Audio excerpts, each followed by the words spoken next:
Здравейте, казвам се Андрей Пейков, от град Пловдив съм.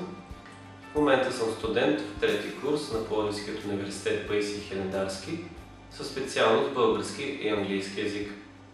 През изминалото лято за първи път участвах в програмата на Work and Travel. Работих като спасител в Съединените щати за най-голямата компания за басейни High Sierra Pools. Спрях се на тяхната оферта, защото условията, които предлагат, са доста добри. А именно необходим брой работни часове, добро заплащане и не на последно място подсигурена квартира.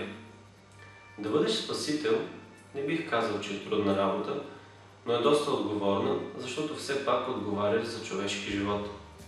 Моите дни на басейна минаваха приятно и най-важното – без инциденти. По време на престоя си в Америка не съм работил на втора работа. След края на работния сезон имах възможността, заедно с приятели, които също бяха участници в програмата, да посетя много красиви места, сред които столицата Вашингтон, Лос-Анджелис и Лас-Вегас.